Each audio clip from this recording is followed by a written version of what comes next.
ہمارے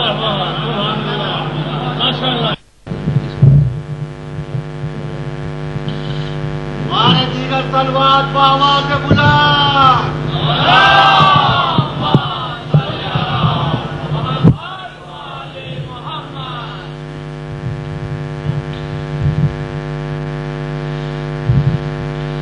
أعوذ بالله السميع العليم من الشيطان اللعين الرجيم بسم الله الرحمن الرحيم الحمد لله رب العالمين الذي خلق ما يشاء ويحكم ما يريد هو العليم اللطيف الخبير وليس له شريك ولا مثيل ولا نظير وهو على كل شيء قدير والصلاة والسلام على أشرف الأنبياء والمرسلين ورحمة للعالمين سيدنا ومولانا أبي القاسم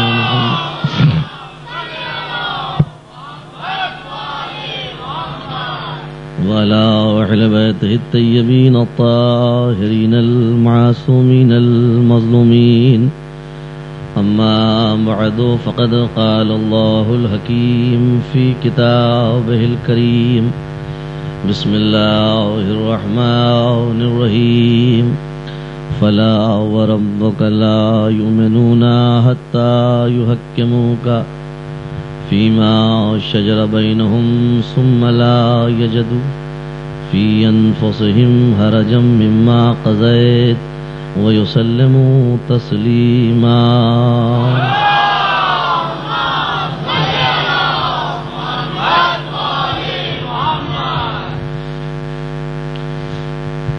عزیزان گرامی، جیسا کہ مسلسل اعلان کیا جا رہا ہے کہ آج کا پروگرام اپنی نوعیت کا بالکل ایک الگ پروگرام ہے، لیکن چونکہ یہ پروگرام عشرہ مجالس کے درمیان کے کڑی قرار پایا ہے، لہذا ضرورت اس بات کی ہے کہ جو سلسلہ گفتگو جاری ہے کچھ اس کا بھی حق ادا ہو، اور جو آج کے موضوع کی مناسبت ہے اس کا بھی خیال رکھا جائے۔ اس لیے اگر یہ سلسلہ مجالس کی آج آخری تقریر ہوتی تو شاید خالص اسی موضوع پر گفتگو ہوتی، لیکن چونکہ کل اور پرسوں نرسوں 3 دن پھر مجلس کے اس سلسلے کو برقرار رکھنا ہے، میرے درمیان میں تسلسل کا لحاظ بھی ضروری ہے تاکہ آئندہ کوئی زحمت نہ ہو سکے۔ ایک صلوات پڑھیں محمد علیہ۔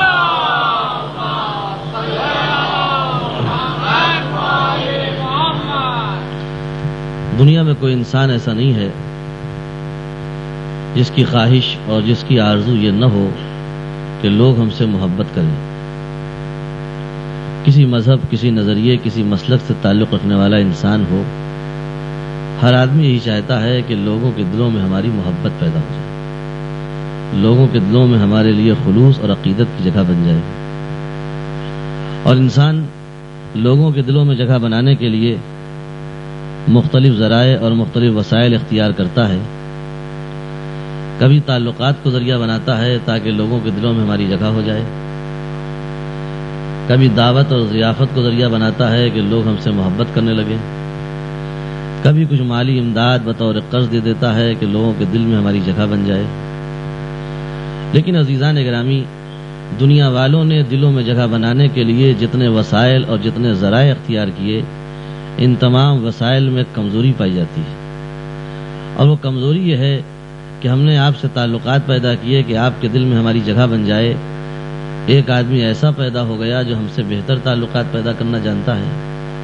اب نتیجہ یہ ہوا کہ گہرے تعلقات نے ہلکے تعلقات کو کاٹ دیا۔ ایک آدمی ایسا ہے جس نے بطور قرض کچھ پیسہ دے دیا تاکہ دل میں جگہ پیدا ہو جائے۔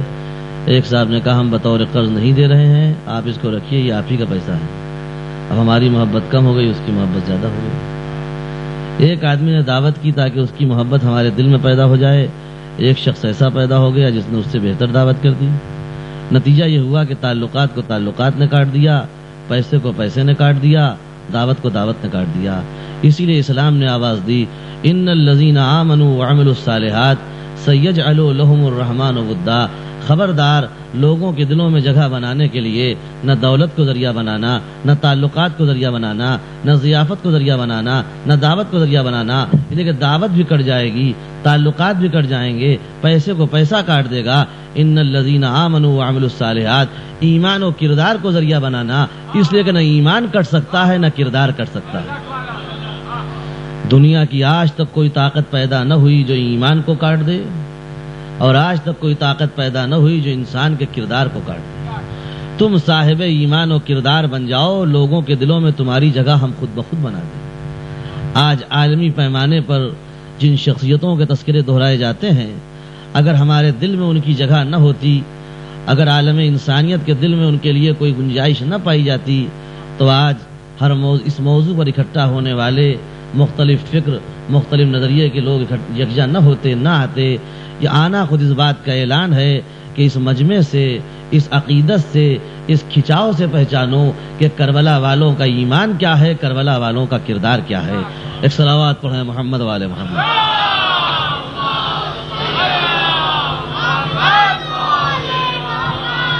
اسی لیے دنیا کا کوئی ادب، بس میں بات کو شروع کرتا ہوں، تمہید کا موقع نہیں ہے، دنیا کا کوئی ادب،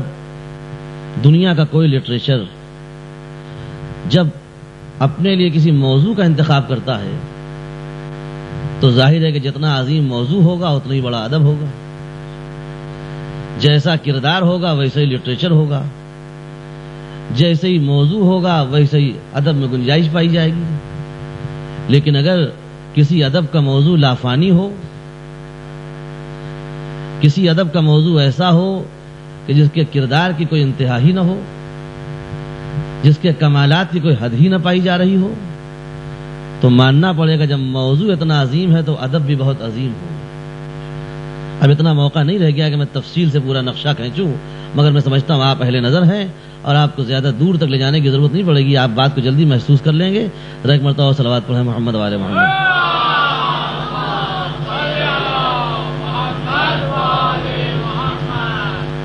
تو تم صاحب ایمان بن جاؤ، توجہ فرمائیں، تم صاحب ایمان بن جاؤ، تم صاحب کردار بن جاؤ، لوگوں کے دلوں میں تمہاری جگہ ہم بنا دیں۔ دیکھیے اسلام کی تبلیغ کا کل طرہ امتیاز یہی ہے کہ سرکار دو عالم نے جو دین پھیلایا ہے وہ دین کردار کی بنیاد پہ پھیلایا ہے، جو دین پھیلایا ہے وہ دین ایمان و عمل کی بنیاد پہ پھیلایا ہے۔ آج لوگ ہم سے کہتے ہیں صاحب، ہم نے کہا تو سرکار دو عالم تھے، ان کا گھرانہ بڑا دیندار تھا اور بڑے نمازی تھے، ہم بھی دیندار ہو جائیں۔ تو لوگ کہتے ہیں صاحب وہ صاحب معجزہ تھے، وہ صاحب کرامات تھے، بے شک صاحب معجزہ تھے، مگر پیغمبر نے تبلیغ کی راہ میں معجزے کو استعمال نہیں کیا۔ توجہ فرما رہے ہیں آپ، معجزہ صاحب منصب کے منصب کو ثابت کرنے کے لیے ہوتا ہے، مسلمان بنانے کے لیے نہیں ہوتا۔ ہمارے ہاتھ پر سنگریزے آئیں گے، کلمہ پڑھیں گے، ہم اشارہ کریں گے، چاند دو ٹکڑے ہو جائے گا،